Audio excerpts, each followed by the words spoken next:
اللهم صل وسلم وبارك على سيدنا محمد وعلى آله وصحبه أجمعين، صلاة وتسليما إلى يوم الدين. حبايبي صباح الخير، صباح التفاؤل، صباح الرضا، صباح الهنا على عيونكم. زي ما انتوا شايفين كده هنعمل حاجة حلوة، حاجة حلوة جدا جدا جدا. تقوليش جاتوه؟ لا، هو مش جاتوه، هو كيك بس بطريقة حلوة جدا، طريقة يعني ايه مش معتادة. تمام، زي ما انتوا شايفين كده في اول الفيديو شفتوا انتوا الدقيق وكان معاه معاه سر الكيكة بتاعتنا النهاردة.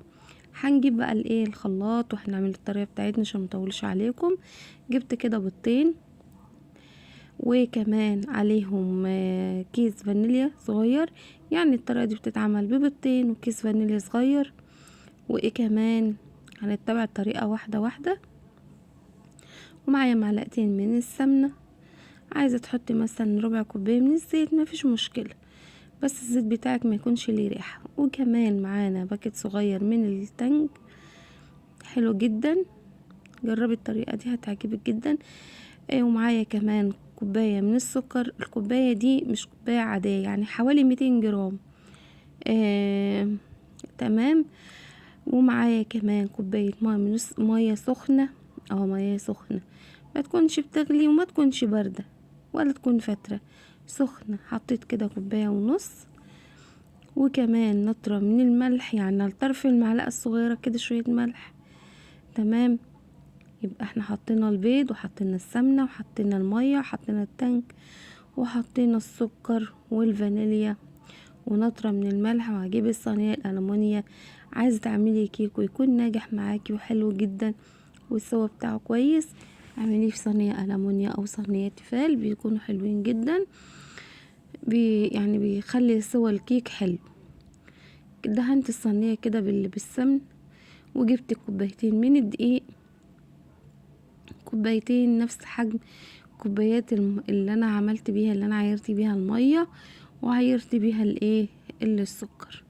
هقلب كده باكو من البيكنج باودر على الدقيق، هقلبه كده كويس.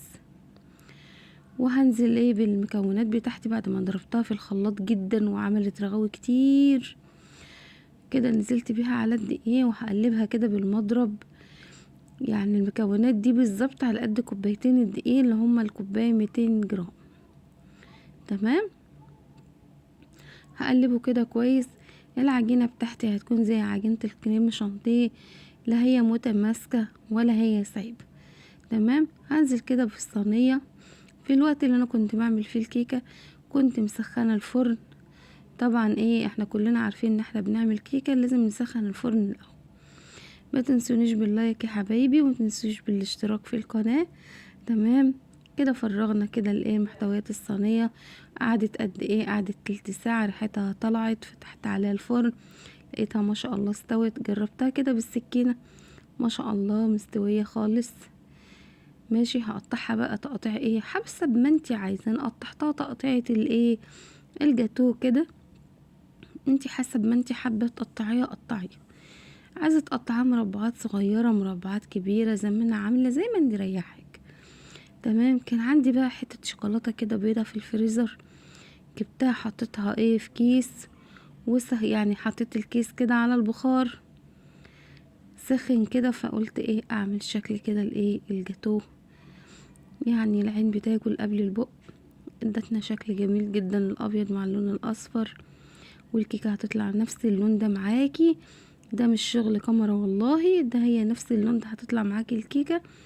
والسوا بتاعها كان جميل جدا، يعني ما تطولهاش في الفرن عشان ما تتحمش منك وتتمص. تمام كده، حطيتها في الاطباق، قدمتها كده في الطبق. كمان هتشوفوها كده وانا بقدمها، هتشوفوا كمان الكيك من تحت، يعني ما شاء الله السوا بتاعها جميل وطالعه جميله جدا وسهله وبسيطه ومش مكلفه خالص. وعملنا صينيه جاتوه كبيره من بيضتين بس وكيس تانك. عملنا حاجه حلوه تقدري تعمليها لضيوفك او تعمليها لولادك او تعمليها ان شاء الله كده في رمضان باذن الله، لو عندك عزومه ولا حاجه هتشرفك قدام ضيوفك. اشوفك في فيديوهات جديده ان شاء الله كتير، والسلام عليكم ورحمه الله وبركاته.